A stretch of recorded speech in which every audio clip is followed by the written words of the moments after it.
ዘውዱ ሾው በመላው አውሮፓ የሚኖሩ ኢትዮጵያውያንና ትውልደ ኢትዮጵያውያን በማህበራዊ ኢኮኖሚያዊና ፖለቲካዊ ጉዳዮች ዙሪያ ያላቸውን ሁለንተናዊ ተሳትፎና እምቅ የህይወት ተመክሮ በጥልቀት የሚዳስስ በይዘቱ ለየት ያለ በአዝናኝ ገጠመኞች የተሞላና በማራኪ ጨዋታዎች የተኳለ ቴሌቪዥን ፕሮግራም ዘውዱ ሾው ቁም ላለው ቁም ነገር ሲሹም ለተዝናኖት በያሉበት ዘውዱ ሾው።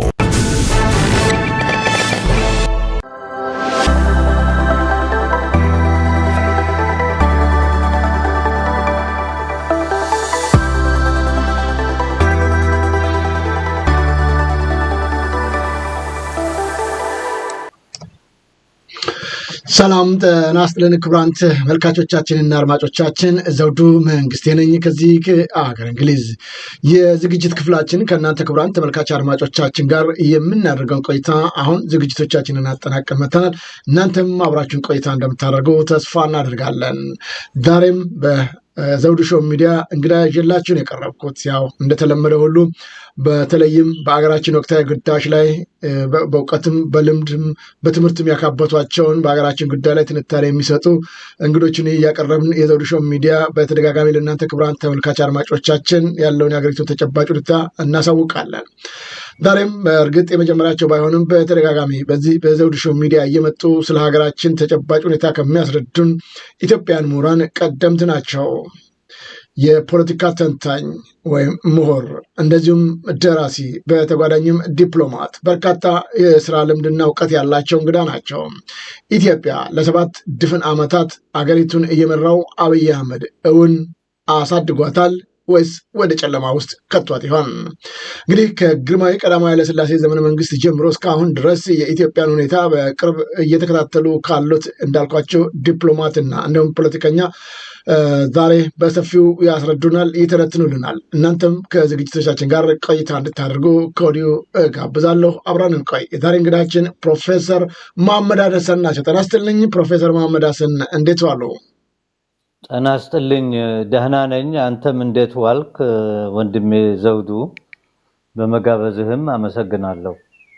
ከልብ አመሰግናለሁ ፕሮፌሰር መሐመድ ሀሰን። እንግዲህ እርስዎ እዚሁ አውሮፓ ቤልጅየም ቢቀመጡም ግን አእምሮ ጠቅላላ ያለው ዛሬም ኢትዮጵያ ውስጥ ነው። የኢትዮጵያ ጉዳይ ሁልጊዜ ያሳስቦታል። እንዳልኩት ቀደም ሲል ወደ መግቢያ ላይ የሀገሪቱን ተጨባጭ ሁኔታ ለህዝቡ በማሳወቅ በኩል ተክተው እየሰሩ ነው ያሉት። ዛሬም በድጋሚ ለዚሁ ለዘውዱ ሾው ሚዲያ ተመልካች አድማጮቻችን በአገርም በውጭም ላሉት ይህንን ጉዳይ ለሚከታተሉት ልምድና እውቀቱን ለማካፈል በመምጣቱ በድጋሚ በጣም እያመሰገንኩኝ፣ ኢትዮጵያ በሰባቱ ዓመታት ጨለማ ውስጥ ነች ይችላሉ አንዳንዶች። ሌሎች ደግሞ አብይ አህመድ ከመጣ አድገናል፣ በልጽገናል፣ ታይቶ የማይታወቅ ሁኔታ ላይ ነው የምንገኘው ይላሉ። ለመሆኑ በርሶ ግምገማ ኢትዮጵያ እንደተባለው ጨለማ ውስጥ ነች ወይስ እድገት አሳይታ ይሆን? እስቲ ከዚህ ጠቅልል ያለ ጥያቄ እንነሳ። አመሰግናለሁ ፕሮፌሰር፣ ይቀጥሉ። በጣም ጥሩ። የሚገርመው ነገር ኢትዮጵያ በጠቅላይ ሚኒስትር አብይ ብቅ ብሎ ሲመጣ ብዙ ሰዎች እና ብዙ ኢትዮጵያኖች ትልቅ ሆፕ ነበራቸው። ሀገራችን ወደ መረጋጋትና ወደ ሰላም ትተላለፋለች፣ እሳቸውም አዳማጭ ሆኖ አሻጋሪ ይሆናሉ የሚል ክፍል ብዙ እሳቸውን ደግፎ ነበረ። ሌላውም ከዚህ በፊት የነበረው ሰቆቃ ይቀረጽና በአዲስ የፖለቲካ በአዲስ አስተሳሰብ በአዲስ ሞላውን ኢትዮጵያ ባቀፈ መልኩ አዲስ የሆነ ስርዓትና የፖለቲካና የኢኮኖሚ ስርዓት ይፈጥራሉ ብሎ ሲጠበቅ ነበረ። ግን እኚህ ሰውዬ በመጀመሪያ ደረጃ መታወቅ ያለበት የወጡበት ትምህርት ቤት፣ ያደጉበት የፖለቲካ ድርጅት፣ እሳቸውን የቀረጸው አመለካከታቸውንም እንትን ያለው በጣም ዝቅተኛ የሆነ የፖለቲካ እውቀት የሌላቸው ተለጣፊ ሆኖ ላለፈው ስርዓት ሲያገለግሉ የነበሩ ኦፔዲዮ የሚባሉ ክፍል ነው የወጡት። እሳቸውን እንዴት በዚህ ወጡ ለሚሆነው በመጀመሪያ ደረጃ ኦፔዲዮ ምንድን ነው? ማን ነው የፈጠረው? እንዴት ነው የመጣው? ምን አይነት አቅም አለው? አዲስ ነገር ማየት ይችላል የሚለውን ጥቂት በኦፔዲዮ ላይ ያለኝን ኮሜንት ማስቀመጥ ፈልጋለሁ። ኦፔዲዮ ማለት ይሄ ኦፔዲዮ የሚባለው ድርጅት በመጀመሪያ ደረጃ እንደ ኮንሰፕት እንደ አመለካከት ዲቨሎፕ ያደረገው ኢሃፓ ነበር። የኢትዮጵያ አብዮታዊ ፓርቲ ያኔ ኦፔዲዮ ኦሮሞ ዲሞክራቲክ ኦርጋናይዜሽን ብለው ከፓርቲው ስር ያለ ኦሮሞቹን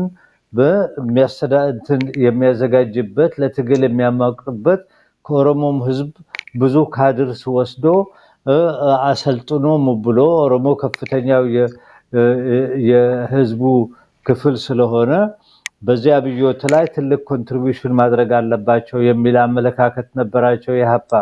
ይሄ አንድና ኮንሴፕቱ ኦፒዲዮ የመጣው ከኢሃፓ ነው፣ ከቲፒኤልኤፍም አይደለም። ሁለተኛው ደግሞ ያው መኢሶኑም እንደዛው የራሱ ኦሮሞቹን ወደ ትግል የምንቀይርበት የኦሮሞን ሁኔታ የምናስረዳበት ከኦሮሞው ብዙ ወጣቶች ወደ ሞላው የኢትዮጵያ ሶሻሊስት ፓርቲ የሚገቡበት የፓርቲውም ራሱ ቼርማኑ ዶክተሩ እሳቸውም ራሳቸው ወለጋ ለቀምት የተወለዱ ዶክተር ኃይሌ ፍዳ በኦሮምኛ ቋንቋ ዓለም እንዳውም ሞደርን የኦሮምኛ ቋንቋንን ኮሎኒ ዩኒቨርሲቲ ውስጥ ጀርመኒ ውስጥ ሲያስተምሩ የነበሩ ሰው ናቸው። እነሱም እንደዛ አይነት አመለካከት ነበራቸው። ይሄ ማለት ምንድነው የነበረው የኦሮሞ ጭቆና ሁለቱም አብዮታዊ ድርጅቶች ሪኮግናይዝ አድርገው ግን ከፍተኛ ክፍል ስለሆነ በእኛ ፓርቲ ውስጥ ተደራጅተው ምን ብለው አዲስ አብዮታዊት ኢትዮጵያን ፈጥራለን ነው የሚሉት ሁለቱ ፓርቲዎች። ጊዜና ሁኔታ ሳይሳካላቸው ቀርሶ እነሱም ያው ተበተኑ፣ ተገደሉ፣ ታሰሩ። ወታደሩም ደግሞ ስልጣኑን ጠቀለለና ለብቻው አገሪቷን መምራት ጀመረ። ኦፔዲዮ የሚለውን ኮንሴፕት እንደገና ያመጣው እስቲ ፕሮፌሰር ወደዛ ሳንሄድ ይሄንን ትንሽ ቢያጠሩ ነው መጀመሪያ ነው ዛሬ ስሰማና ትንሽ ቢያብራሩት። አሁን ህወሓት እንደመሰረተው ነበር ምረዳ አለኝ እውቀትና ግንዛቤ እስከዛ ነበር። ግን አሁን እንዳሉኝ መኢሶም ሆነ ኢሃፓ ይሄንን የኦሮሞን ጉዳይ በሰፊው የሰሩበት እንደሆነ ጠቁመውኛል። ኃይሌ ፊዳም ጨምሮ ሌሎችም በኢሃፓም ውስጥ ያሉት አካላቶች ለምንድን ነው ኦሮሞን በተናጠል ማንቀሳቀስ የተፈለገው? ሌላውም ብሔረሰብ አለ፣ ትግሬው አለ፣ ኦሮሞ አማራው አለ፣ ደቡቡ አለ፣ ሶማሌው አለ፣ ጋምቤላው አለና የኦሮሞን ለምንድን ነው ስፔሲፊክ ያደረጉት? ኢሃፓዎች እንደዚህ አይነት ነገር አልነበረም ከዚህ በፊትና ለምንድን ነው የታሰበው? ይሄ እንግዲህ የኢሃፓ ራሱ ዶክመንቶቹን ማንበብ ይጠይቃል። ኢሃፓም ሆነ መኢሶን እዛ ሀገር ውስጥ በተለይ ኦሮሚያና ደቡብ ውስጥ የከፋ የመደብና የብሔር ጭቆና ያለባቸው ህዝቦች ናቸው። እነዚህ ህዝቦች ወደ አብዮቱ ተጠግቶ አዲስ ሀገር ለምንገነባበት የነበረውን የድሮ ቁርሾ አውጥተን እነሱንም ወደ አብዮታዊ ትግል እናስገባለን የሚል የታክቲክና የስትራቴጂ ዘይቤ ነው። ከዛ ነው የመጣው። እዛ ላይ ስለዛ ጉዳይ ለማወቅ ለሚፈልጉ ሁሉ ክፍሉ ታደሰ ያ ትውልድ በሚለው የራሱ ጽሑፍ ላይ በ3 ቮሊዩም አውጥቶታል። ያንን ለመረዳት የሚፈልግና ለምን ኦፔዲዮ እንደተፈለገ እዛ ላይ ያስቀምጣል። የነበረውን ክርክር እዛ ላይ ያስቀምጣል። አሁን እዛ ዝርዝር ላይ ላለመውጣት ነው የጠቀስኩበት ምክንያት ምንድነው? ኦፔዲዮ ኮንሴፕቱ ስሙ ራሱ የተፈጠረው ኦፔዲዮ ኦሮሞ ዲሞክራቲክ ኦርጋናይዜሽን የሚባለው ኢፒአርፒ ነው ያንን ስም ያወጣው። ያንንም ለመስራት ፈልጎ ነበር። በመኢሶን ውስጥም እንደዛው አይነት ኦሮምኛ የሚናገር ለኦሮሞቹ የተዘጋጀ የድርጅት መዋቅር ነበረ። መጨረሻ ላይ ያው እነሱም ሳይሳካላቸው ሲቀር ጦሩም ሁሉንም አፍርሶ የራሱን ስርዓት እዛ ከተቆጣጠረ በኋላ ኢትኖ ናሽናሊስት ሙቭመንት የሚባሉት እነዚህ በመጀመሪያ በ1973 ኦኤልኤፍ መፈጠር በ1975 በፈረንጅ አቆጣጠር ደግሞ የቲፒኤልኤፍ መፈጠር። ቲፒኤልኤፍ ቀስ እያለ የተገለባበጠ ምን እያለ በነበረው ሁኔታ በለስ እየቀናው ሲሄድና እንትን ሲመጣ የግድ ወደ አዲስ አበባ መሸጋገሪያና ወደ መሀል ሀገር የሚሸጋገርበትን ሌላ ድርጅቶችን መፈለግና መፍጠር ግዴታ ሆነበት። ይሄ ማለት ምንድነው? ኦፔዲዮን እንደገና ከኢፒአርፒ ማህደር ያገኝና ከዛ ውስጥ እሱ በምርኮኛ ያዟቸው ሌላም ቦታ ምርኮኛ የሆኑትን ኦሮምኛ የሚናገሩትን ሰዎች እነ ኩማ ደመቅሳ እነ ባጫ ደበሌ እነ አባዱላን እነ ምናምን ሁሉ አሰባሰቡና ኦፔዲዮ ብሎ የሚባል ድርጅት አስቀመጡ። ይሄ ከኢህአዴግ አንዱ ድርጅት ይሆናል።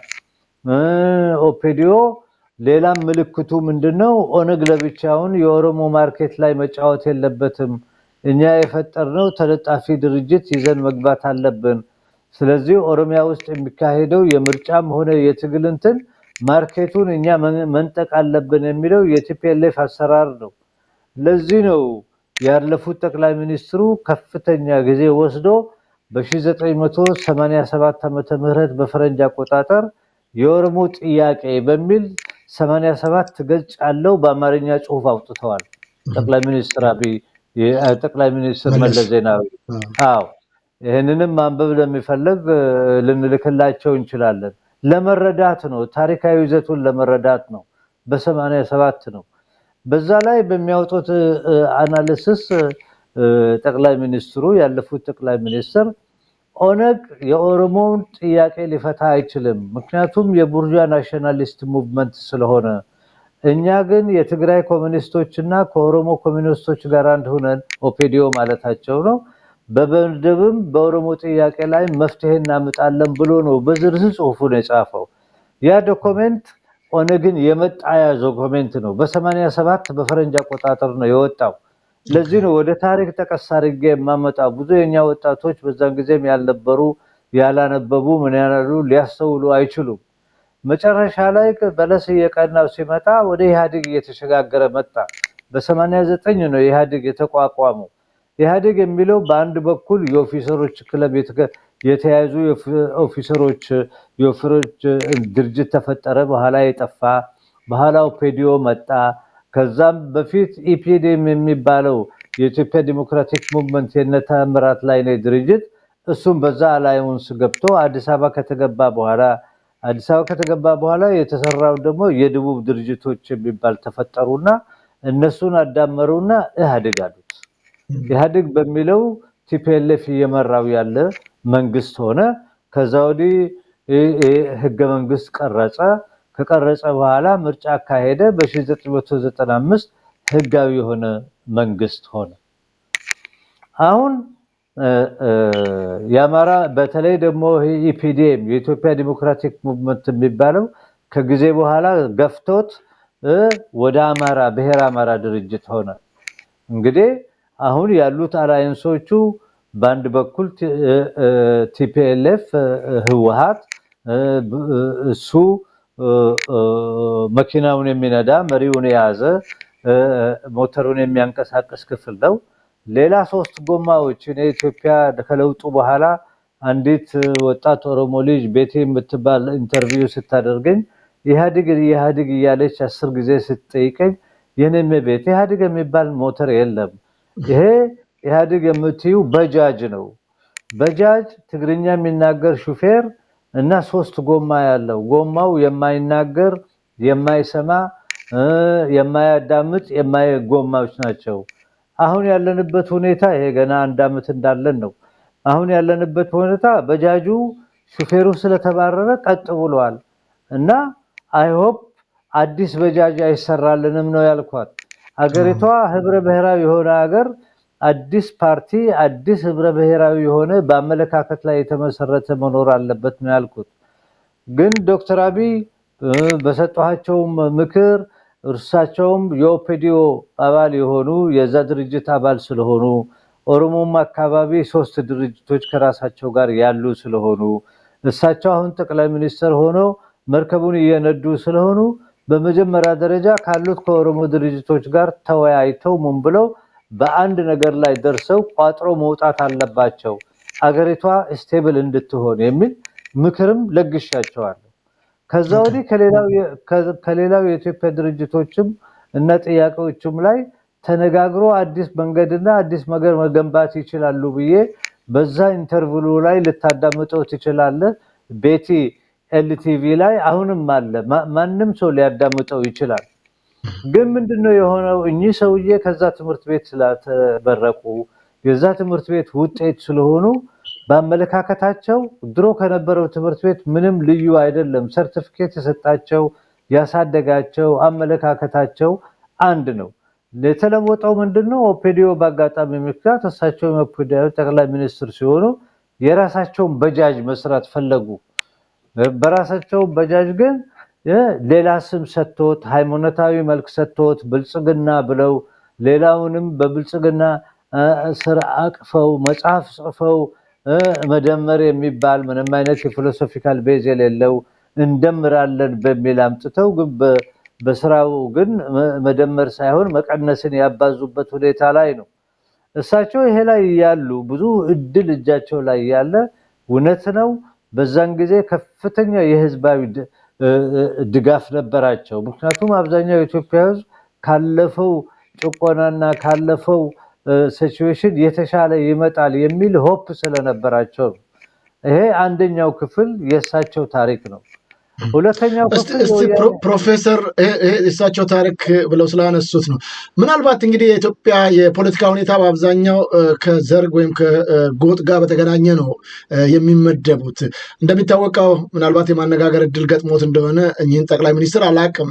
ጠቅላይ ሚኒስትሩ በእናታቸው የአማራ ተወላጅ እንደሆኑ ይገልጸዋል። እሳቸው ራሳቸውም በተለይ ደግሞ የተነጋገሩባቸው ብዙ ቦታዎች አሉ። ኢቨን ኖቤል ፕራይስ ሽልማቱም ሲሰጥ እናታቸው ከአማራ እንደሆኑ አባታቸው ከኦሮሞ እንደሆነ በግልጽ አስቀምጧል። ይሁን እንጂ አንዳንድ ወገኖች በብዛት እየተገለጸ እየተብራራ ያለበትም ሁኔታ እና አባታቸው ራሱ ኦሮሞ እንዳልሆኑ እና ወላጃቸውም እንዳልሆኑ ይገለጻል። ስለዚህ ጠቅላይ ሚኒስትሩ እናታቸው አማራ ከሆኑ አባታቸውን አንሆን ብለን ወይም የማይታወቅ ብለን ብናስቀምጠውም ኦሮሞ እንዳልሆነ ግን ይገለጻል። በአብዛኛው ባለቤታቸውም እንደዚሁ አማራ ናቸው። ከጎንደሩ ማህበረሰብ የወጡ ናቸው። ዛሬ የሚያስጨፈጭፏቸውና የሚገሏቸው ማህበረሰብ ውስጥ ናቸው የወጡት። ስለዚህ በሚዛን እንኳን ስንሄድ በባለቤታቸውም በእናታቸውም ከአማራው ማህበረሰብ ከወጡ ለምንድን ነው እኔ ኦሮሞ ነኝ እያሉ ወደ ኦሮሞ ሄዱት? ለምንድን ነው ኦፒዲዮ ውስጥ የገቡት? በተጨማሪስ በአማራው ድርጅት ውስጥ መግባት ለምን አልፈለጉም? እንደው ምናልባት በዚህ ጉዳይ ላይ ተጨማሪ ማብራሪያ ካሎት። ዶክተር አብይ የተወለዱት በአንድ ትንሽ መንደር ጅማ ውስጥ የምትገኝ በሻሻ የሚባል ቦታ ነው። ዶክተር አብይ በአባታቸውም በእናታቸውም ኦሮሞ ናቸው። አማራም አይነካቸው። እሳቸው ግን እናቴ አማራ ነች ብለው ገልጸዋል። ዝም ብሎ ይዘላብዳሉ። አንዳንዴ ሲፈልጉ አማራ ነች ይላሉ፣ አንዴ ይሄን ይላሉ። ይሄ ዝም ብሎ ለፖለቲካ ፍጆች የሚያደርጉት አክሮባት ነው።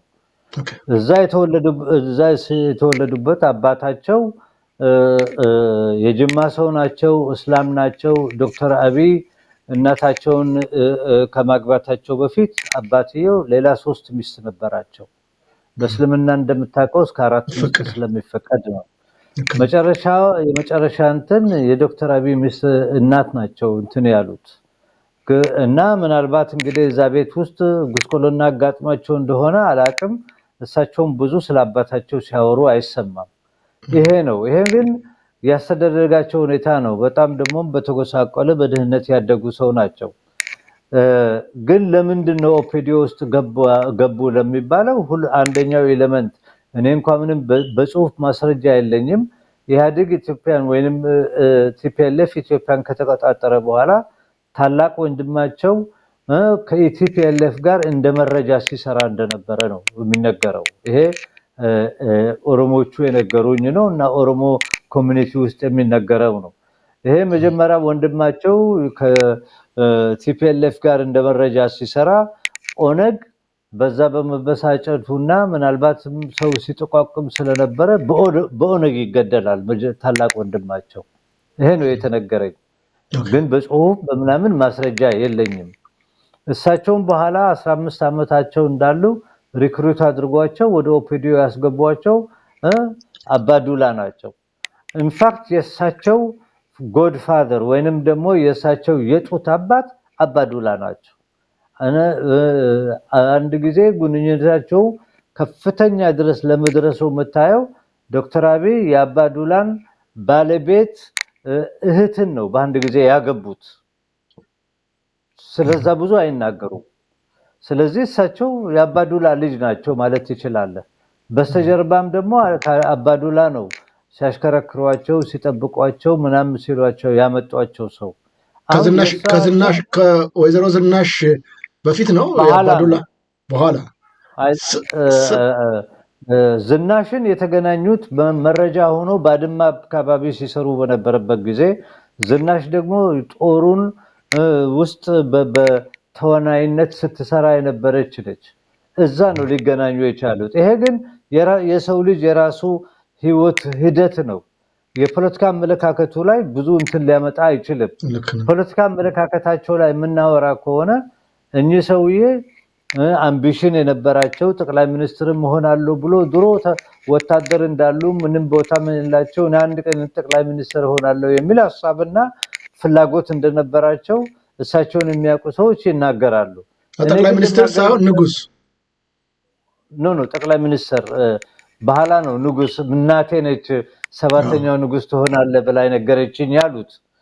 ኤኒዌይ ጥያቄው አሁን ምንድነው 7 አመት ውስጥ እንጂ ሰውዬ ስንት አይነት ሂደት አሳዩ ነው ምን ናቸው? አዎ በመጀመሪያ ደረጃ ያ ሁሉ ድጋፍ አግኝተው ምን ያያሉ የወያኔ ስትራቴጂካል ሚስቴክ ስላደረገ ዊዝድሮዋል አድርጎ ትግራይ ገብቶ 2 አመት ተኩል ሞቢላይዝ አድርጎ እኛ ሁለት ጦርነት ማካሄድ እንችላለን እሱንም መጣል እንችላለን የሚል ጦርነት ሲያካሂዱ በዛ ላይ አብዛኛው የኢትዮጵያ ህዝብ አይ እኛ የድሮ ስርዓት እንዲመለስልን አንፈልግም ብዙም ደሞም ውጭም ያለውም እኛ ምናምን ከሱ ጋር ዩናይትድ ፍሮንት አድርገን ያንን ይሄ ሊቀለብስ የመጣውን መቀልበስ አለበት ብለን ከሱ ጋር ቆመናል። ይሄኛው አንደኛው የዶክተር አብይ የፖለቲካ ሂደቱ ነው። በዛ ሂደት ላይ 3 ጦርነት ስለተካሄደ የመጀመሪያው ጦርነት በዛ ዩናይትድ ፍሮንት ውስጥ ኤርትራ ቀስ ብሎም ፋኖ ከዛም አልፎ ተርፎ የኢትዮጵያ መከላከያ ጦር አንድ ላይ ሆኖ ነው እንደ አንድ ወንድ እንደ አንድ ሴት ይሄንን ወረራ የቀለበሱት። ለማስረጃ ያህል ራሱ የኢትዮጵያ ፌደራል ጦር ጀነራሎችና ከፍተኛ ነከበድ እንደ መሐመድ ተሰማ ሁሉም ወጥቶ የተናገሩት ቪዲዮዎቹን ታገኛለህ። በዛን ጊዜ እኛ አብረን ነው የተታገልነው አብረን ነው የሞትነው ነው ሲሉ የነበሩ ሰዎች ናቸው። መጨረሻ ላይ የሶስተኛው ጦርነት ካደረጉ በኋላ ሲሸነፉ መጨረሻ ላይ የቲፒኤልኤፍ አመራሮች ሩዱን እያሉ ሲጮሁ አሜሪካኖች ከጅቡቲ ተነስተው መቀሌ ከመያዙ ኤርፖርቱ ከመያዙ በፊት ይገቡና ብዙ ሰዎች ይዘው ወደ ጅቡቲ ከወሰዱ በኋላ አንዳንዶቹንም በዩጋንዳ በኩል የሚፈልጉበት ቦታ እንዲሄዱ ተደረገ።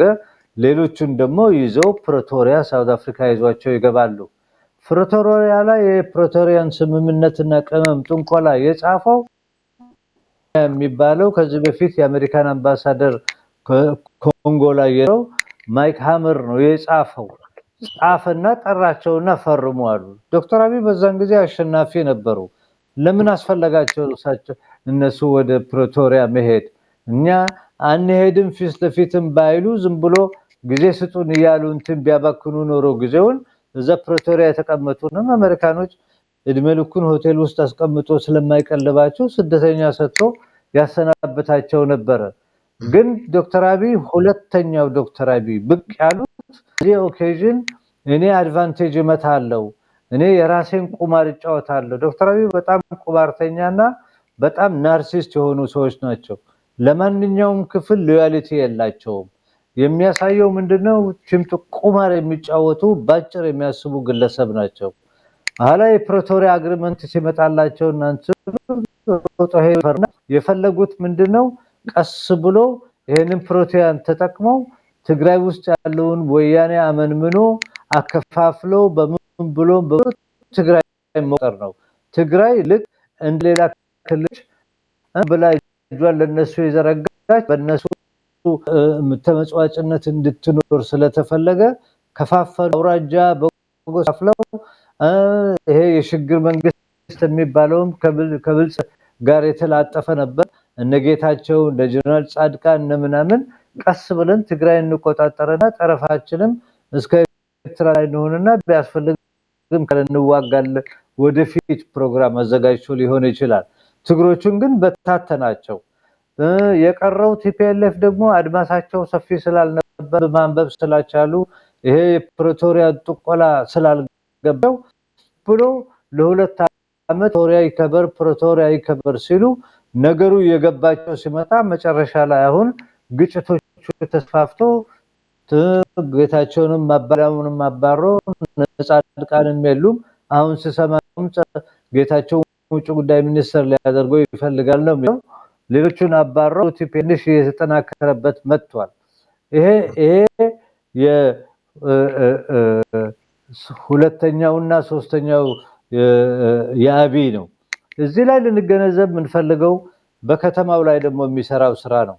የሚገርመው የቲፒኤልኤፍ በተለይ ደግሞ አባይ ፀሐዬ ነፍሱን ይማረውና ባስቀመጠው ፕሮግራም የአዲስ አበባ የልማት ፕሮግራም የሚባል አዲስ አበባን በ100 ኪሎ ሜትር ራዲየስ ማስፋት አለብን፣ እዛ ላይ ትልቅ ፕሮጀክቶችን ሰራና አዲስ ቆንጆ ትልቅ ከተማ ቆንጆ ድሃ የሌለበት ምናምን እንሰራለን ብሎ ለዛውም ጥናቱን ያቀላቸው ሊዮን ያለ የአርኪቴክት ዩኒቨርሲቲ ነው ያጥቶ ያንን ኦፔዲዮ ጠርቷቸው ኦፔዲዮ አመራሮች ባሉበት ቦታ ይሄ ነው የኛ ፕሮግራም ፈርሙ አላቸው አባይ ፀሐዬ። አላ ፕሮግራሙን ሲያነቡና ሲያዩት ይሄ አደገኛ ነው፣ እኛ ይሄንን አንፈርምም አሉ። ህዝባቸውንም ፈሩ። ምን ማለት ነው? 100 ኪሎ ሜትር ከአዲስ አበባ እስከ አዳማ ድረስ ያለውን መሬት ፔዛንቱን አስነቅረህ ያንን አካባቢ ወስደ ትልቅ ከተማ መስራት ነው የሚል አመለካከት ነው። የሚገርም ነገር የዛ ዲቤት ሲካሄድ ነፍሱ ይማረውና አባይ ፀሐዬ ልክ እናስገባቸዋለን ይሄንን መቀበል አለባችሁ ብሎ የኦፔዲዮን አስተዳደር አስገድዶ እንትን ሲል እምቢ ካላችሁ ልክ እናስገባቸዋለን ብሎ ጠረጴዛውን ሲደበድብ ነበር። አንድ ጊዜ የኦሮሚያ ከለውጥ በኋላ ነው አዲስ አበባ በቴሌቪዥን ስናገራዩኝና ደውሎ አቶ መሐመድ እኛም ኢንተርቪው ልናደርግ እንፈልጋለን ብለው ሊሊ ሆቴል ድረስ መተው ይዞኝ ሄደው የነሱ ስቱዲዮ ውስጥ ኢንተርቪው አድርጎኛል። ይዞኝ ከሄዱ ሰዎች አንዱ የካሜራማኑ ነው፣ ኡመር የሚባል ልጅ ነው። ሐላም ይነለኛል እዛ ሻይ ስንጠጣ ጋሽ መሐመድ አባይ ፀሐዬ የኦፔዲዮን ከፍተኛ ባለስልጣን ሰብስቦ አለ ሲጨቀጨቃቸው ይሄንን አዲሱን ማስተር ፕላን እንዲፈርሙ እኛ የሚዲያ ሰዎች ስለነበርንና የኦፔዲዮ ቴሌቪዥን ሚዲያ ካሜራማንና ምናምኖች ስለነበር እዛ ስብሰባ ላይ ተገኝተን ነበር። ተፈትሸም ምናምን ገብተን ነው ስብሰባውን ስንከታተል የነበረው። እኔ በአጋጣሚ ትንሽ የደበቅኳት ካሜራ ስለነበረች አባይ ፀሐዬ ጠረጴዛ እናስገባቸዋለን የሚለውን ቀረስኳት። ያችን ይዤ ነው ከሌላ ቴሌቪዥን ጋር ወደ አዳማ በረን ማታውን በቴሌቪዥን አሳየን። ያ ነው የኦሮሞን አመጽ የቀሰቀሰው። ከዛ ጀምሮ ነው 4 አመት ሙሉ አመጹ ከዛ ወዲህ ቀጥሎ ኦሮ አማራ ሆኖ ወያኔን ሊያቀልጠው የቻለው። አሁን ዶክተር አብይ ያንን ፕሮጀክት በተገላቢጦች ወሰዱት። ኮሪዶር ፕሮጀክት የሚባለው ዶክተር አብይ ከድሃ ቤተሰብ የመጡ ሰው ናቸው። ለድሃ ያላቸው ጥላቻ ግን በጣም በጣም በጣም ሰፊ ነው። እኔ እንደተገነዘብኩት አዲስ አበባ ከተመሰረተ በኋላ ከእንጦጦ በታች እስከ ጎርደቤ ድረስ ያሉ ወንዞች እዛ አካባቢ 80 አመት 90 አመት 100 አመት የሰፈሩ የፊውዳሉ ክላስ አገልጋዮች ምናምን የነበሩ አብዛኛዎቹ ሁለት ክፍል ናቸው። አማራና የደቡብ ክፍል ዶርዜው ሙኑ እዛ የሰፈረውን ጥርግርግ አድርጎ አወጡትና አባረሩት። አንተ ከተማ ቆንጆ ማድረግና ማደስ ክፋት የለው። እነዚህ ኢትዮጵያኖች ደሃ ናቸው። 80 90 አመት እዛ ሲኖሩ የነበሩ ሰዎች ናቸው። ምናልባት እነሱንም ተመካክረ ለነሱም ጥሩ የሚያርፉበት ቦታ ፕሮጀክት አዘጋጅተ ቤት አዘጋጅተ ክሊኒክ አዘጋጅተ መንገድ አዘጋጅተ ምንም አይደለም ሴንተር ላይ ነው የሚኖሩት። ያንን ሴንተር ለቆልህ ጥሩ ቦታ እንዲሰፍሩ የምትፈልግ ከሆነ እነዚህን ሰዎች እንደ ሀገር ሲቲዝን መንከባከብ ነበረብህ ነው የምለው። በተናቸው እንዳለ የሚገርመው ነገር እሱም ከእንደዛ አይነት ድሃ ህብረተሰብና ከድሃ ቤተሰብ ነው የተወለደው። ግን ለድሃ ያለው ጥላቻ በጣም ከፍ ነው። በመደብ ደረጃ ኮሪዶር ከተማውን ብልጭልጭ ማድረግ፣ አዲስ ትልቅ ቤተመንግስት መስራት፣ አገሪቷ ብዙ ሆስፒታሎች የሚያስፈልጋት፣ አገሪቷ ብዙ ነገሮች በዛ ገንዘብ እሱ የማደብ ፋብሪካ መስራት ይችል ነበር። ማዳበሪያ ረክሶ ለገበሬው ሊያደርስ ይችል ነበር። በብልጭልጭ ላይ ያለውን የተበደረውን የሚያገኘውን ሀብት የኔ ነው የተሰጠኝ ብሎ እንደውም ፓርላማ ላይ እንደፎከረው በዛ ላይ አፈሰሰ እና ይሄ ነው አቅሙ። አቶ አብይ ምንም አይነት ውለታ የሌለው ወዳጅነትን የሚያቅፍለው ራዕይ የሌለው። ሶስተኛው አብይ ደግሞ ጠለቅ አለ። ባህር ፈልጋለሁ ብሎ የአንድ ትንሽ ሀገር አሽከር ሆኖ ከሶማሌላንድ ጋር ስምምነት ፈጥሮ መጨረሻ ላይ ይሄም ስምምነቱ ፈርሶበት በአንካራ ላይ እንደገና የሶማሊያን ሉዓላዊነት እቀበላለሁ ብሎ ወጣ። ትንሽ እንደተቆየ ደግሞ አሰብ የኔ ነው አለ። ህዝብን መቀስቀሻ አደረገ። አሰብ የኛ ነው፣ ግን ፓርላማ ሄዶ እኔ በጦርነት አይደለም የምፈልገው ሰጥቶ በመቀበል ነው። ይሄ ጮሌነት ላይ የተመሰረተ ከአንድ ዕለት ወደ ዕለት የሚኖር የፖለቲካ ስልጣን ነው። ከሚገርም ነገር ይሄ ብልጽግናው የሚባለው ፓርቲው ራሱ የአንድ ሰው ነው። እሱ እንደ ነብይ የሚናገርበት ከሱ ጋር ተከራክሮ ይሄ መንገድ ትክክል አይደለም፣ አደጋ ያመጣበናል፣ በዚህ በኩል እናስተካክል የሚል አንድም ሰው እንዲናገር አይፈቅድም። ከተናገሩም ይሳደባል፣ ያባረራል። ስለዚህ አሁን ሀገሪቷ ትልቅ ውጥንጥን ውስጥ ገብታለች። ሌላ በጣም አስቸጋሪ የገባበት ከሱ ጋር ዩናይትድ ፍሮንት የፈጠረው ፋኖንና ኤርትራንም ካደ።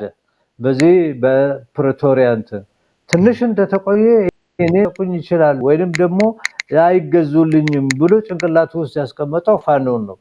ስለዚህ ፋኖን ቆበቶውንም ሱሪውንም አስፈታለሁ ብሎ ጦሩን ላከና ጥልቅ ብሎ አሁን ኦልሞስት ወደ 2 ዓመት ሊሞላ ነው። ጦዛ እየተሸነፈ እግር ላይ ወድቋል። ታክስ መሰብሰብ ባይችል በአማራ መሬት ላይ የአማራ ህዝብ ደግሞ እንደ ህዝብ በነቂስ ነው የወጣው። ሴት ወንድ ልጃገረድ ሳይባል እዛ አማራ ክልል ውስጥ አሁን ተማሪ ትምህርት ቤት አይሄድም፣ ዩኒቨርሲቲዎች ተዘግተዋል፣ መስሪያ ቤቶች የሱ ምስለኔ ድርጅቱም ጠፍቶ ከነቤተሰቦቻቸው አዲስ አበባ ነው የሚኖሩት። አሁን ያለንበት መጨረሻ መንገድ ምንድነው? መስቀለኛ መንገድ ላይ ደርሰናል። እኔ ዶክተር አብይ 1 ዓመት ይኖራሉ ብዬ አልደመድምም፣ አይመስለኝም። ይሄንን ዓመት ከጨረሱ ትልቅ ነገር ነው። ነገሮች የተባባሱ ዲፊትድ እየሆነ በመጣ ቁጥር ይሄ የፋኖ ትግል ፋኖ ማለት አልገዛም፣ እኔ በጭቆና አልኖርም፣ በራሴ ቤት ውስጥ ራሴን ማስተዳደር አለብኝ፣ በመፈልጋቸው ሰዎች መተዳደር አለብኝ አመለካከት እየተሸጋገረ ቀስ ብሎ ዩናይትድ ፍሮንቱ መምጣቱ አይቀር። ኦላም ቢሆን አድማሱን አስፍቶ ከስፋዶ ጋር መነጋገር ቲፒኤልኤፍም ካጠፋው ጥፋቶች ሁሉ ተመልሶ አዲስ አመለካከት አምጥቶ የአማራ ህዝብ የሱ ጠላት አለመሆኑን ዩናይትድ አድርጎ ከነዚህ 3-4 ኃይሎች ከአፋሮች ጋር ሆኖ ይሄንን ስርዓት እድሜውን ባጭር ማሳጠር አለባቸው። ይሄንን ማድረግ ካልቻሉ ሰቆቃቸው ረጅም ጊዜ ይሆናል ብዬ እንትንላለሁ። ግን እንደሚገባኝ አሁን ሰውም እየበሰለ ነው፣ እየነቃ ነው። ደቡብ ውስጥም ሰዎች በጣም እየነቁ በሐሰት የሚተኙ ወይንም ደግሞ በነገ ምን ይሆናል በሚል በፍራቻ ላይ ያሉት ከፍራቻቸው ወጥተው ከዚህ ዩናይትድ ፍሮንት ውስጥ ገብተው በተቻለ መጠን በዚህ ዓመት ውስጥ ይሄን ሰውዬ ከሀገራችን አባረን አዲስ የሽግግር መንግስት ሁሉም ኢትዮጵያዊና ሁሉም ክፍል ይገባኛል የሚለው ሁሉ መጥቶ አንድ ላይ ሆኖ ተነጋግሮ ተዋውቆ ረጅም የሽግግር መንግስት ከፈጠረ በኋላ አዲስ ህገ መንግስትም ሆነ ሌሎችንም እንትን ብሎ በአዲስ መንገድ ሀገራችን የምትሄድበትን መንገድ ሊቀይሱ ይችላሉ። ከዚህ ሁሉ ጥፋት አዲስ ደግሞ መንገድ እየታየኝ ነው። እኔ ለዚህ ነው ያልኩት ሁላችን ፋኖ ነን። ፋኖ ማለት አልገዛም ማለት ነው። ሁላችንም መገዛት አንፈልግም። አዲስ ሀገር እንፈልጋለን። አዲስ ስምምነቶችን እንፈልጋለን። ሰላምና የተረጋጋች እንፈልጋለን። በእንደዚህ አይነት ወንበዴና ውሸታሞች ሰዎች መመራት አንፈልግም። አብዛኛው ይሄ ሞላው የኦሮሞ ህዝብንም ድራሹን ያጠፋ ኪሊንግ ፊልድ ያደረገ የኦሮሞ ተናጋሪው ከ100,000 በላይ እስረኛ እንዳለ ነው የሚነገረው። በየቦታው ይገደላሉ፣ ይታሰራሉ። ይሄ የአንድ ግለሰብ አምባገነን የሆነ ግለሰብ የሆነ አመራር ነው። ድርጅቱን የራሱን የፈጠረውን ድርጅት እንኳን የሚያከብር አይደለም።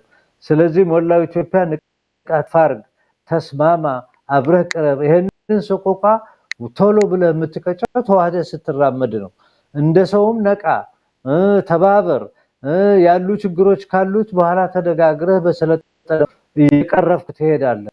አገርህ ደሃ ሀገር አይደለም፣ የደሃ ህዝቦች ሀገር እንጂ። ይሄ ጸጋ ነው። ብዙ ቋንቋ መኖሩ፣ ብዙ ሃይማኖት መኖሩ ጸጋ ነው። ቱሪስት እኮ እኛ ሀገር የሚመጣው ይሄንን የተለያዩ ጸጋ ለማየት እንጂ ድንጋይና መሬቱን ለማየት ብቻ አይደለም የመጣው። ስለዚህ ዳይቨርሲቲያችንን ወደ ሀብት ቀይረን አንድ ላይ አዛምደን፣ ወጣቶቻችን ወደ ሀብት ቀይረን አንድ ላይ አዛምደን መታገል አለብን። ዝም ብለን እዚህ ዳያስፖራ ቁጭ ብለን በሩቅ የማይረባ ሹክሹክታ ያደረገን ዝም ብለን ማንጠቀም ከሆነ ማንጠቀም ዕቃ ሆነው እንቀራለን። እኛ መጣቀም ያለብን እነዚህ ወንድሞቻችን ከኛ የሚያንሱ አሁን ጠመንጃ ይዞ የሚታገሉትን ሐሳብ ጥሩ ሐሳብ ካለ ማቅረብ፣ ሐሳብህን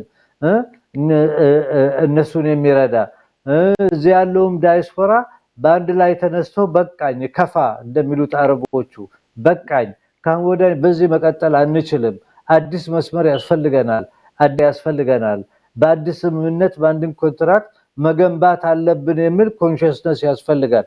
እስቲ ፕሮፌሰር ወደ መፍትሄውና የሌሎቹ ኃላፊነትና ድርሻ ምንድነው ለሚለው እንመለሳለን።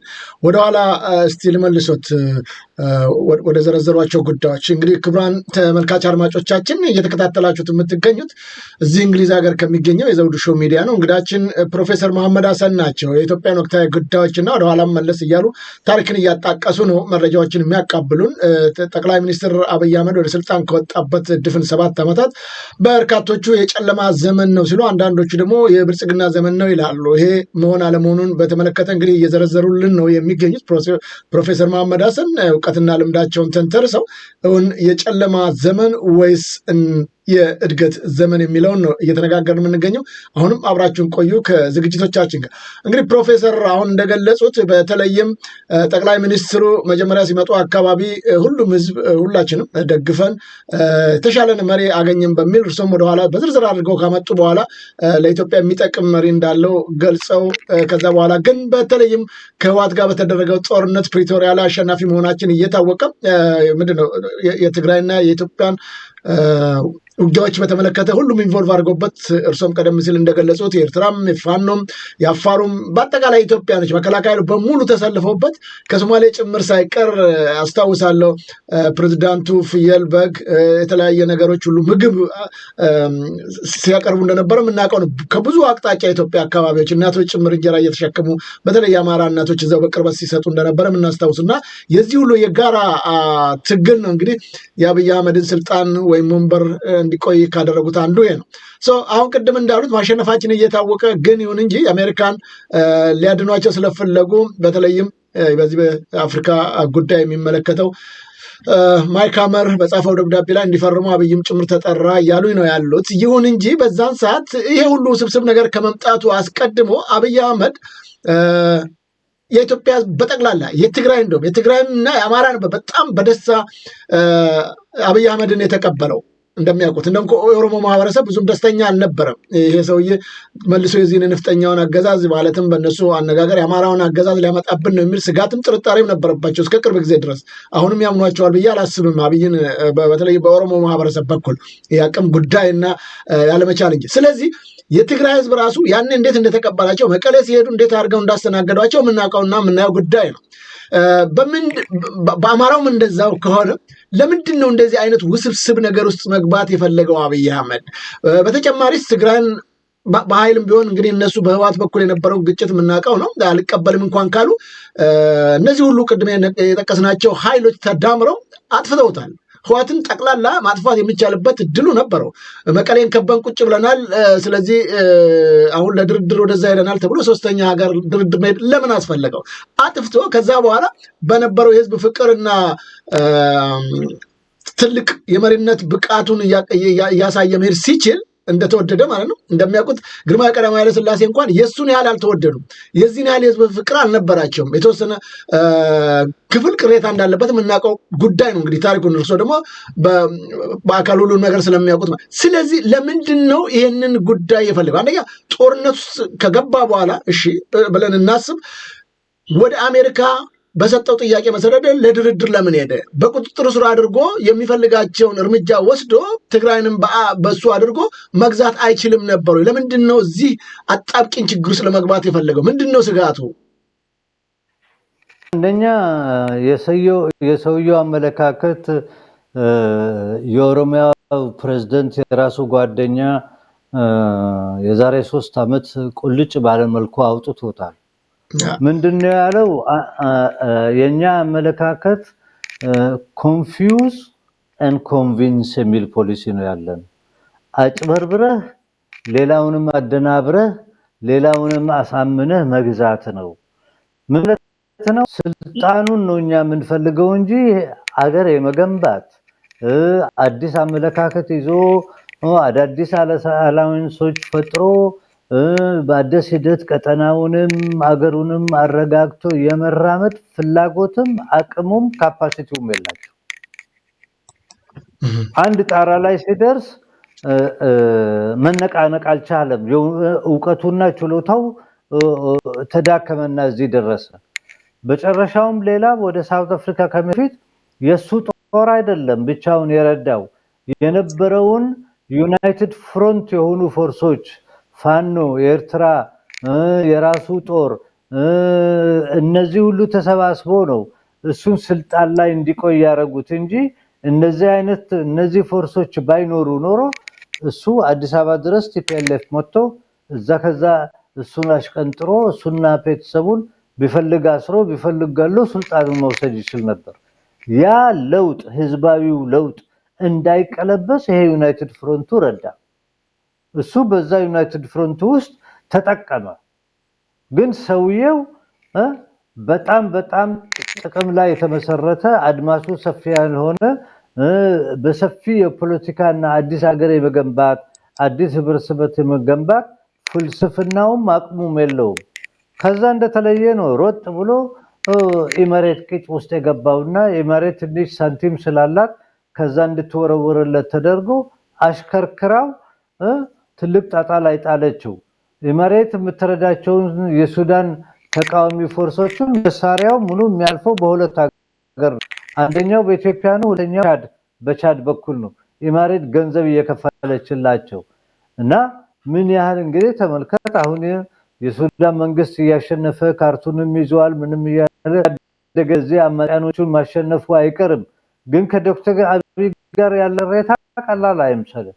አንድ ጊዜ ይሄንን ስራቸውን ከሰሩ እነሱም በረድፋቸው ሌላ ተቃዋሚዎች መርዳታቸው አይቀርም ዶክተር አብይ ላይ። እሱም ሰርቫይቭ ካደረገና ይሄን አመት መኖር ከቻለ ነው። በኔ ግምት ግን ይሄንን አመት እንኳን መጨረስ አይችልም ባይነኝ። ባለው ኮንትራዲክሽን የግድ ትግሮቹም ቢሆኑ ቲፒኤልኤፎቹም ቢሆኑ 2 አመት የበሏት ይህቺ የውሸት ፕሪቶሪያ የምትባለው የጥንቆላ ወረቀት አሁን የተገነዘቡ ይመስለኛል። ረድፋቸውን አስተካክለው የአማራ ህዝብ ለነሱ ጠላትም ሆኖ ማይረቀም ወደፊትም ጠላትም አይሆንም። ከቻዎቹ አማሮች ጋር ከጎረቤቶች አማሮች ጋር ለራስ ስትልም አብረህ ተስማምተህ ተታግለህ ይሄንን ስራ ትጥል መባቸው አለበለዚያ ይጠፋሉ። ለዚህ ነው እኮ የሀገሬ ሰው ምን ጨው ለራስ ብለህ ጠፍታ አለበለዚያ ድንጋይ ብሎ ነው ይጥሉሃል። ለእነሱም እንደዛው ጠፍቶ የታሪክ አዛባ ሆነው ይቀራሉ። ግን አንድ የተገነዘብነው ልንገነዘብም የሚያስፈልገው የኢትዮጵያ ህዝቦችም በየቦታ ያሉትም ባላቸው ኤክስፒሪየንስ ንቃታቸው እየሰፋ ነው የሄደው። ለዚህ ነው እኔ ያልኩት ስሎጋኑ መሆን ያለበት ሁላችን ፋኖ ነን። ፋኖ ደግሞ ሬዚስተንስ ነው። ሬዚስተንስ ማለት አንገዛም ማለት ነው። በዛ መሰረት ጥምረቶች መሰራት አለባቸው። ይሄ ስርዓት የአንድ ግለሰብና ጥቂት የወፈሩ ድመቶች ኦሮምኛ የሚናገሩ እሱ አካባቢ ያሉና አሽከሮቻቸው ስርዓት ነው። የኦሮሞ ህዝብም በዚህ እሱ ከመጣ ጀምሮ ሞር ኦሮሞስ ነው የተገደሉት። ዘውዱ 100,000 ኦሮሞ እስረኛ አለ፣ የፖለቲካ እስረኛ እዛ ሀገር ውስጥ አለ። ልክ እንደመጣ ስልጣን ላይ አንድ አመት ባለሞላ ጊዜ ከዛ በፊት ወህኒ ቤቶቹን ሁሉ ከፍቶ ሚዲያ ልኮ አይነት የፖለቲካ እስረኛ አይኖርኝም ብሎ 8 ወር ባልሞላ ውስጥ ወደ 5400 ኦሮሞች የፖለቲካ እስረኛ ሆኑ። የመጀመሪያ እስረኞች እዛ ሀገር ውስጥ የፖለቲካ እስረኛ በአብይ ውስጥ ኦሮሞች ናቸው። ያፈሰ የሱን አመለካከት የሚቃወሙ አንቀበልህም፣ አንተ ትላንትና አንተ ድርጅት ኦፔዲዮ ሆኖ ያኔ ጋር ኦሮሞቹን ሲያስገድል የነበረ ሲያስር የነበረ የሚገርምህ ጅግጅጋ የኦሮሞችና የሶማሌ ምሁራን ስብሰባ ነበር። እኔ እዛ ስብሰባ ላይ ነበርኩኝ። በጣም ካዘንኩት ለምሳሌነት ልሰጥህ ነው። እኔ እንዳውም ዶክመንቶቹን ኦፔዲዮ የተጸነሰበት ዶክመንት በአማርኛ እኔ የቀድሞ ጠቅላይ ሚኒስትር መለስ ዜናዊ 87 ገጽ ነው ያልኩህ በአማርኛ የተጻፈውን 10 ኮፒ አድርጌ ለወንድሞቼ ኦሮሞቹ ይዤላቸው ሄድኩ። ኦፔዲዮ ማለት የተጸነሰበት ዶክመንት ይሄ ነው አንብቡ ብዬ ሰጠዋቸው፣ ንቃታቸው ከፍ እንዲል። ኦፔዲዮ ሌላ ኦብጀክቲቭ ነው፣ ኦሮሞን መጨቆኛ በጃዝር መጨቆኛ። የዛ ድርጅት የዛ ትምህርት ቤት አባል ነው። እነዚህ አሁን ስልጣን ላይ ያሉት አባዱላ በለው እነ ጠቅላይ ሚኒስትር አብይ በለው ለኋላ አንድ የኦነግ ልጅ ነበረ፣ የተማረ ሰው ነው አለ። ዶክመንቶቹን ሌሎቹ ተሯሩጦ ከኔ ሲወስዱ አንተ ስለምን አትወስድም አልኩት። ድሮ ነው ያነበብኩት። እንኳን አመጣ ይሄንን ይሄ የነሱን ጉድ እንዴት እንደተሰሩ ቅመሙን ነው ያመጣህላቸው እና ጭንቅላታቸው እንዴት እንደተያዘ የሚገርምህ ነገር አለ። እኔ ኦነግ ነበርኩ፣ የተማረ ሰው ነው እና እስር ቤት ታስሮ እዛ ማዕከላዊ ደብድበው መሃን ነው የሆነው። መውለድ አይችልም። ደብዳቢው ግን ኦሮሞ ሰው ነው፣ የሚደበደበውም ኦሮሞ ሰው ነው። የሚገርምህ እሱ ነው የነገረኝ። እና ኦፔዲዮ ራሱ በአሰራሩ ወንጀለኛ ድርጅት ነው። ኦሮሞ ህዝብ ላይ የሰሩት ወንጀል ላይ አይምሰል። ስለዚህ ምንም አይነት መሰረት የለውም። የሎተሪ እድል ስላጋጠማቸው ነው ስልጣን ላይ የመጡት ነው የምለው እንጂ ለኦሮሞም የቆመ ሰው አይደለም። እሱ ጠቅላይ ሚኒስትር ከሆኑ በኋላ ብዙ ኦሮሞ ነው ያለቀው፣ ብዙ ኦሮሞ ነው ከሀገር የሸሸው፣ ብዙ ኦሮሞ ነው የተፈጀው። ስለዚህ ይሄ ለዚህ ነው እነዚህ ኦላ የሚባሉትም ነገር ስለገባቸው ነው መሳሪያችን አናስቀምጥም ብለው ይሄው ትግላቸው። ሰሞኑን የዛሬ 3 ቀን የራሱ የያዙትን ጦር ለህዝብ ሲያሳዩ ነበር። በብዙ መቶዎች የሚቆጠሩ የመከላከያ ጦር በኦላ የተያዘውን ልክ እንደ አሁን ፋር የሚያሳየው በነሱ አካባቢ እጃቸውን የሚሰጡት የቆሰሉትን እንዴት አድርጎ ትሪት እንደሚያደርጉ ምናምን አንዳንድ ጊዜ በቪዲዮ ያሳያል። ኦሮሚያ ውስጥ ያለው ሁኔታ ይሄ ነው ለማለት ነው። ስለዚህ እኚህ ሰውዬ በ7 ዓመት ሂደት ውስጥ የተለያየ ከለር ያሳዩ እንደ ካሜሊዮን የሚገለባበጡ የማይሰው በጣም ጥላቻ ራሳቸው ከልም ማለት ደሃ ቤተሰብ የመጡ አዲስ አበባ ውስጥ ያሉትን አብዛኛው ደሃዎች 90 ዓመት 100 ዓመት የኖሩትን በየወንዝ ተራራ ከእንጠጦ እስከ ጎርደሜ ድረስ ያሉትን በቡልዴዘር ቤታቸውን አፍርሰው ምን ብለው አባረው ከከተማ ውጭ አስፍሯቸው ምንም አይነት እንትን ሳያደርግላቸው አገሪቷን የአዲስ አበባን እንትን መቀየር ፈልጋለሁ ብሎ ብስክሌት ሰው የሚባል እሱ ሚስቱና ልጆቹ በብስክሌት ይዝናናሉ። ብዙዎቹንም መሬቶች ቀምቶ ምናምን ብሎ ኤክስክሉሲቭ የሆነ የሀብታም ከተማ ለማድረግ ይራራጣል። እሱ እኮ የመጣው ከእልም ማለት ደሃ ቤተሰብ ነው። ይሄ ራሱ የፋሽስት አይዲዮሎጂ ያለው የራሱ መደብ እንኳን የሚጠላ ለደሃ ምንም ክብር የሌለው አመለካከት ያለው ሰው ነው። ስለዚህ ጊዜ ጥያቄ ነው። እኔ ግን ምለው ሁሉም ኢትዮጵያኖች ይህን ተገንዝቦ አገራቸው ሌላ ትልቅ አደጋ ላይ ከመድረሱ በፊት ተስማምተው ይህንን ሰቆቃ ባጭሩ ቆርጠው አዲስ የሽግግር መንግስት ረዘም ያለ ህዝቦቹ ተነጋግሮ ድርጅቶቹ ተነጋግሮ በአንድ ቅርጽ ላይ እችን ሀገር የሚያስቀጥሉበትና አዲስ መሰረት የሚገነቡበት መንገድ ያስፈልጋል። ከቀጠና ህዝቦች ጋርም ስምምነት ፈጥረው አዲስ ሀገር እኔ ይቻላል። አገሪቷ ብዙ ብልህ ሰዎች አሏት፣ ብዙ ቁጥር ሰው አላት፣ ብዙ ታሪክ አላት። አዲስ መንገድ መገንባት ትችላለች። አሁን ካለበት አደጋ ልናወጣ የምንችለው እኛም ሁላችን ፋኖ ነን ብለን ስንታገል ነው እላለሁ። አመሰግናለሁ ፕሮፌሰር መሐመድ ሀሰን። በተለይም ይሄ የመለስ ዜናዊን 87 ገጽ በኦሮሞ ጉዳይ ላይ የጻፈውና ሌሎችንም ኃይሌ ፊዳም ኢህአፓም በኦሮሞ ጉዳይ ላይ ያላቸውን አመለካከት ምን እንደሆነ ጠቅሰውልኛል። በአንድም ስብሰባ ላይ እንደተገኙ ጠቁመዋል። ይሁን እንጂ በተለይም መራራ ጉዲና እዛው ቀደም ሲል ከና ኃይሌ ፊዳ ጋር የነበረ ሰው ነው። ይሁን እንጂ ዛሬም ጭምር ከአብይ አህመድ ጋር ያለው ቁርኝነት የላላ ቢሆንም ግን በኢትዮጵያዊነቱ ሳይሆን ዛሬም የኦሮሞ ማህበረሰብ ራሱን ችሎ እንደ አንድ ሀገር እንዲሆን የሚደረግ ጥረቶች እንቅስቃሴ ውስጥ ነው ያለው። እንደሚያስታውሱት ፕሮፌሰር በቅርቡም በዚህ በምስሉ ላይ የሚያዩትን ስብሰባ አድርገው የሽግግር መንግስት ማቋቋም አለብን ራሳችን በሚል እነዚህ የሚዋቸው ሰዎች ተነጋግረው እንደነበረ የሚታወቅ ነው። ይሁን እንጂ በአብይ አህመድ በኩል ተቀባይነት ባያገኝም እነዚህ ሰዎች ጥያቄያቸው ነው። ለመሆኑ የኦሮሞ ማህበረሰብ ከሌላው ኢትዮጵያዊ በተለየ መልኩ ኢትዮጵያን ትቶ የራሱን የኦሮሞን ማህበረሰብ ወይም ሀገር ኦሮሞ ለመገንባት የሚያደርጉት እንቅስቃሴ ከየት የመጣ ነው? እነ ፕሮፌሰር መራራንም ጨምሮ ይህንን አይዲዮሎጂ ተከትለው ለመስራት እና ለመንቀሳቀስ የሚፈልጉት ምክንያቱ ምንድን ነው ይላሉ?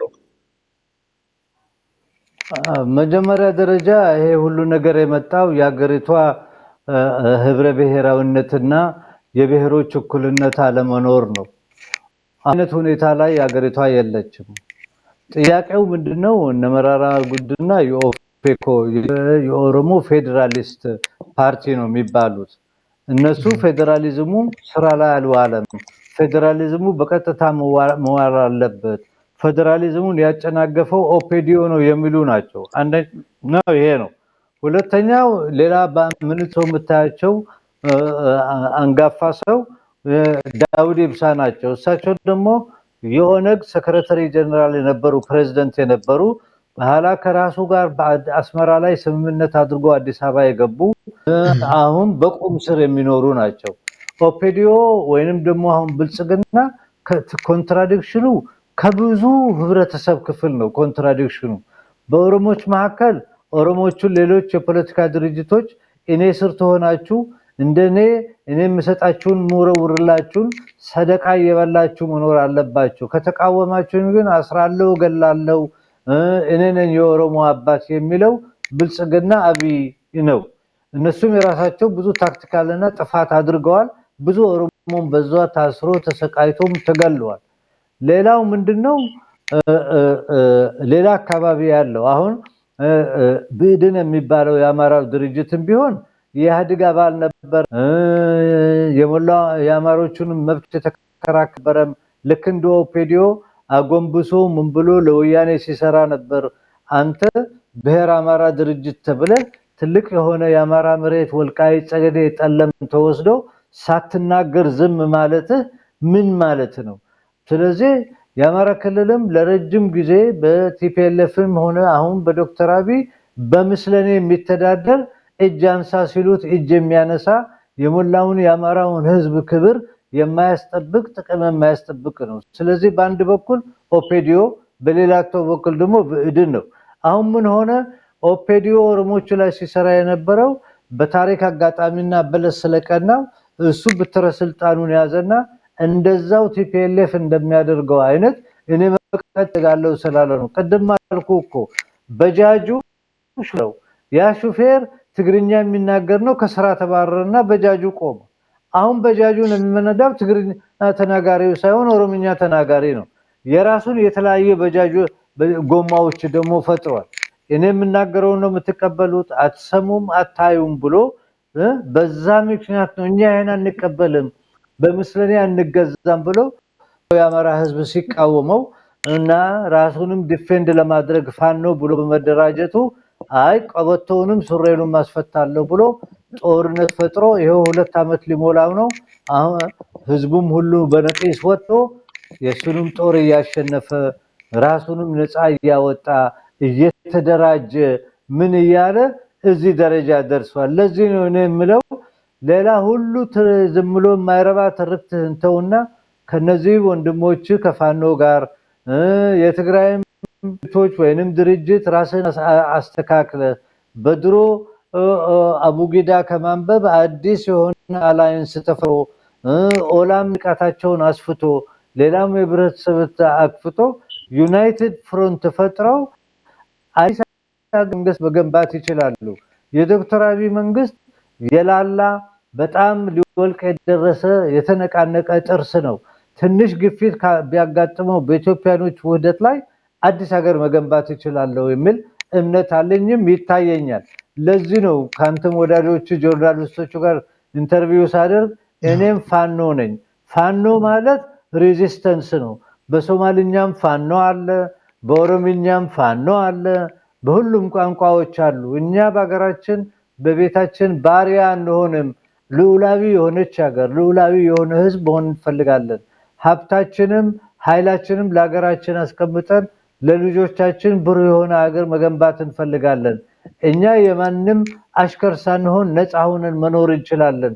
በመሐከላችን ምንም አይነት በርሊን ዎል የለም። እኛ የተለያየ ቋንቋ መኖራችን ጸጋችን እንጂ አይጎዳንም። የተለያየ ባህል የተለያየ እንደውም የኛን ሀገራችንና እኛንን ትልቅ ብልጭልጭ በመሆናችን የራሳችን ሀብት ነው። ይሄንን ተጠቅመን ነው እኛ አሁን ሞቢላይዝ አድርገን የህዝቡን ሰቆቃ ቶሎ ብለን ማፍረስ አለብን እምለው። እናንተም ጆርናሉ በዚህ መሰረት ካሁን ጀምሮ ሁላችን ፋኖ ማለት ይሄ ነው በሚል ለህዝብ አቀራርበን ወጣቱን ትግሉን አጣጥፈን አዲስ ቻፕተር ዛገር ውስጥ መሰራት አለበት ብዬ ነው ማምነው። 8 ለዚህ ሰው እየመደገም የለበትም። በ7ኛው ዓመት ላይ ባጭሩ ቀሽተን አዲስ ሀገር መገንባት አለብን ባይ ነኝ። ይሄንን ነው እኔ ለወንጭ ኢትዮጵያኖች ጥሪ ማቀርበው። ከልብ አመሰግናለሁ ፕሮፌሰር መሐመድ ሐሰን። ክቡራን ተመልካች አድማጮቻችን እየተከታተላችሁት የምትገኙት እዚህ እንግሊዝ ከሚገኘው የዘውዱ ሾው ሚዲያ ነው። እንግዳችን ፕሮፌሰር መሐመድ ሐሰን ናቸው። በኢትዮጵያ ወቅታዊ ጉዳዮች ላይ ነው እንግዲህ እውቀትና ልምዳቸውን እያካፈሉ ነው የሚገኙት። በቀጣይ ደግሞ ምንድነው ከኢትዮጵያ ውጭ የሚገኙት ዲያስፖራ ከሚባለው አካል ምን ይጠበቃል? በቀጣይስ ምን መሰራት አለበት? ትግሉ ይቀጥል ዘንድና አሁን ፕሮፌሰር እንደተናገሩት 8ኛ ዓመቱን መቀጠል የለበትም 7ኛ ንጉስ ነኝ ያለው በ7ኛ ዓመቱ ላይ መውረድ አለበት የሚል አቋም እንደያዙ ነው የሚገልጹልን። ለመሆኑ እንዴት አድርገን በምን መልኩ ሊወርድ ይችላል? ይህንን ስልጣኑስ እንዴት ይለቃል? ከኢትዮጵያኖች እንዳልኩትም በውጭም በሀገርም ያለው በጋራና በአንድነት ሆነው እንዴት ነው ይህንን ትግል በማገዝ ይህንን ስርዓተ መንግስት የሚቀየርበት መንገድ የሚፈለገው የሚለውን በክፍል 2 ውይይታችን እንቀጥላለን። መልካም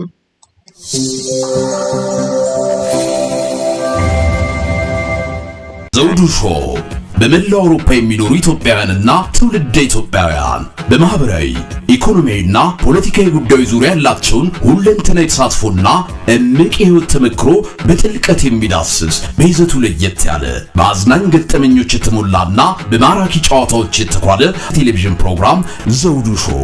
ቁም ላለው ቁም ነገር ሲሹም ለተዝናኖት በያሉበት ዘውዱ ሾው